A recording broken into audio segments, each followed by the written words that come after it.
কিছুদিনের বৃষ্টিতে জলমগ্ন স্কুল। নদিয়া জেলার চাকদা থানার অন্তর্গত হিংনারা পঞ্চায়েতের বল্লভপুর জিএসএফপি স্কুল।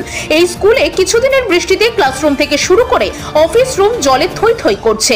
স্কুলের ছোট ছোট ছাত্রছাত্রীরা সেই জলের মধ্যে ক্লাস করছে। যাতে এই সমস্যা সুরাহা হয় তার জন্য এবার পথে নামলো ছাত্রছাত্রীদের অভিভাবকরা। তারা স্কুলের গেটে তালা মেরে পথ অবরোধ করে।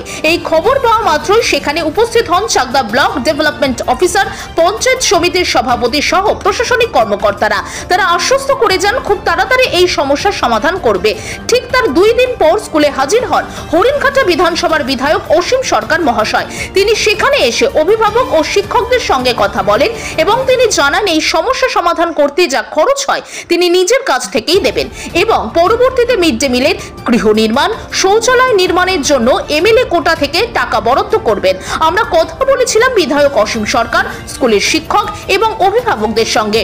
নদিয়া থেকে নিজস্ব প্রতিনিধি, খবর বাংলা নিউজ, সংবাদ পাঠে অঙ্কিতা কুন্ডু। দেখেন, আমি ত্রাণ দেওয়ায় বিশ্বাসী না, আমি পরিত্রাণে বিশ্বাসী। ত্রাণ দিয়ে মানুষকে ভিক্ষা দিয়ে ওই রকমভাবে ওতে আমি বিশ্বাসী না। আগে দুটো কাজ দরকার, যেটা হচ্ছে ড্রেনটাকে পরিষ্কার করে জল নিকাশি ব্যবস্থাটাকে সুন্দর করা, আর ক্লাসরুমগুলোকে উঁচু করতে হবে 8 ইঞ্চি, তাহলে ক্লাসরুমে জল আর দাঁড়াবে না। এই দুটো কাজ, আমি এই ড্রেন পরিষ্কার করা এবং ক্লাসরুম উঁচু করা, এটা আমার এমএলএ কোটায় হয় না। আমরা কোনো রিপেয়ারিংয়ের কাজ এমএলএ কোটায় আমাদের যে গাইডলাইন আছে সেটা হয় না। এটা আমার ব্যক্তিগত টাকায় আমি এই দুটো কাজ করব, ব্যক্তিগত টাকায়। কালকের থেকেই কাজ আরম্ভ হবে, ড্রেন পরিষ্কার। এবং আমি দায়িত্ব দিয়ে যাচ্ছি, যারা আমাদের কিংসুকবাবু আছেন, তারপরে আমাদের বিপ্লব মজুমদার, তারপরে বিশু বাবাজি রয়েছে, সুখদেব থেকে আরম্ভ করে বিজয়, তারপরে রঞ্জিত, যারা আছে এরা থেকে হেডমাস্টার মশাই তিনি যেভাবে চাইবেন সেইভাবেই কাজটা হবে। আর এখানে একটা মিড ডে মিল বাচ্চারা খেতে পারে না, ক্লাসরুমেই খায়। একটা মিড ডে মিলের ঘর এবং তার উপরে আর একটা ক্লাসরুম দরকার। এইটা আমি এমএলএ কোথায় করে দিচ্ছি। বিডিও সাহেব, ব্লক ডেভেলপমেন্ট অফিসার, তিনি এটা তো লক্ষ্য রাখা তার উচিত।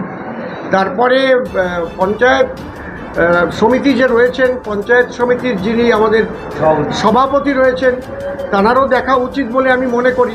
কারণ যখন একজন জনপ্রতিনিধি হয়, এই স্কুলে বিজেপি পড়ে না, সিপিএম পড়ে না, কংগ্রেস পড়ে না, তৃণমূল পড়ে, এটা কোনো কথা না। বাচ্চারাই আগামী দিনের ভবিষ্যৎ। আমরা দেখেছি টালির ঘরের একটা মেয়েও, সেও মুখ্যমন্ত্রী হয়, চা বিক্রি করা একটা ছেলেও দেশের প্রধানমন্ত্রী হয়। যে বাচ্চাদের যাতে অসুবিধা না হয়, আমি জনপ্রতিনিধি হিসেবে যেটুকু আমার কর্তব্য, দায়িত্ব, আমার মনে হয় আমি তার চাইতে বেশি দায়িত্ব নিলাম। কারণ ব্যক্তিগত অর্থ দিয়ে আমি যেটা করে দেবো, ড্রেন পরিষ্কার এবং ক্লাসরুম উঁচু করা, এটা কিন্তু আমি সরকারি টাকা না, এটা আমার গান গাওয়া টাকা দিয়েই করতে হবে।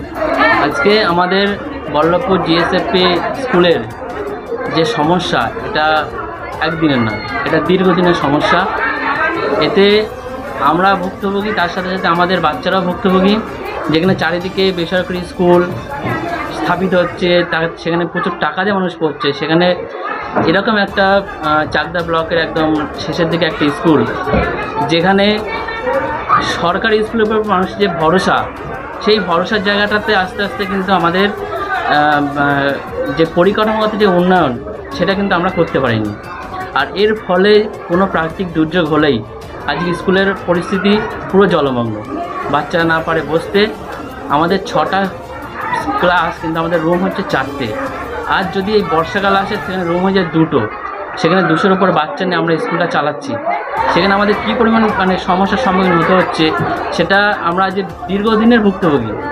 তাই যেহেতু অভিভাবকরা তাদের বাচ্চাদের এখানে পাঠায় এবং তারা অনেক দিন ধরে তারা এই সমস্যা আমাদের কথা জানিয়েছে, আমরা উপরে জানিয়েছি, কিন্তু সবার একটা তো ধৈর্যের সীমা থাকে। সেই ধৈর্যের সীমা যখন ক্রস করে গেছে, তারা তখন এই পদক্ষেপগুলো নিতে বাধ্য হয়েছে। আমাদেরকে তালাবন্ধ করেছে, রাস্তা অবরোধ করেছে। তারপরে আমাদের যে হায়ার অথরিটি আছে, তাদের কাছে খবর যখন পৌঁছায়, তারা একে একে আমাদের বিদ্যালয়ে আসে। সেখানে সরকারিভাবে বিডিও এসেছিল এবং আমাদের এসএ সাহেব ছিলেন। তারা তাদের লিমিটেশনের জায়গাটা বলে গেছে যে আমাদের দ্বারা কতটুকু করণীয় সেটা তারা করবে। এবং আমরা তাদের ভরসা রেখেছি যে হয়তো হ্যাঁ হবে। এবার এই ঘটনাগুলো শোনার পর আমাদের এখানকার যে হরিণঘাটা বিধানসভার যে এমএলএ সাহেব ছিলেন, তিনি আজকে এসেছিলেন। তিনি এসে তিনি নিজের টাকা দিয়ে যেগুলো প্রয়োজন সেগুলো করে দেবেন বলেছেন, এবং আমরা এতে অনেকটা আশ্বস্ত বোধ করছি, হয়তো আমরা সুবিধাগুলো পাবো। আজকে যে মিটিং হয়েছিল তাতে উনি পরিষ্কারভাবে বলেছেন যে কালকে থেকে কাজটা শুরু করতে, অন্তত ড্রেনের কাজটা আর স্কুল ঘর উঁচু করার যে আছে সেটা কালকে থেকে শুরু করবেন, এবং তার জন্য উনি নিজের কাছ থেকে কিছু টাকাও দিয়ে গেছেন আজকে, যে অন্তত কালকে থেকে কাজটা শুরু হয়। খাওয়ার ঘরের যে জায়গাটা আছে সেটা উনি বলেছেন আমাদেরকে লিখিত দিতে, উনি ওনার ইমেল কোটা থেকে সেটা করে দেওয়ার ব্যবস্থা করবেন। আপনার নাম পরিচয়? আমি আঞ্জার বিশ্বাস, বল্লভপুর জিএসএফপি স্কুলের সহকারী শিক্ষক। আমরা আজকে খুবই খুশি, কারণ আমরা যা চেয়েছি মানে মনে তো হচ্ছে যে অনেকটা 50% আমরা করতে পেরেছি। এবার আজকে বিধায়ক স্যার আসলেন, আমাদের আশ্বস্ত করলেন যে কাল থেকেই কাজটা সম্ভবত উনি শুরু করবেন। আমরা খুবই খুশি। কি দাবি ছিল আপনাদের? আমাদের দাবি ছিল যেটা আমাদের একটা ক্যান্টিনের ব্যবস্থা করতে হবে, যেহেতু বাচ্চারা একই মিড ডে মিলের ব্যবস্থা করতে হবে, যাতে বাচ্চারা ওরা তো একই জায়গায় বসে খায়, একই জায়গায় পড়ে, ক্লাস করে, তো সেটার জন্য একটা আলাদা রুমের ব্যবস্থা করতে মানে বলেছেন, উনি করে দেবেন। আর একটা আমাদের দুটো ক্লাস রুম কম ছিল, সেটা করে দেবেন বলেছেন। জলের ব্যবস্থা, নিচে জল জমে যায়, সেটাতে ঠিক করে দেবেন বললেন। মোটামুটি উনি আমাদের আশ্বাস দিয়েছেন যে কাল থেকেই কাজটা উনি শুরু করবেন। আমরা খুশি, খুবই খুশি, আমরা সবাই খুব খুশি। আর 3 দিন ধরে যেটা আমরা মানে আন্দোলনটা চালিয়েছি, তার জন্য আজকে আমরা 50% মোটামুটি ফল পেয়েছি, তার জন্য আমরা খুবই খুশি। আমার নাম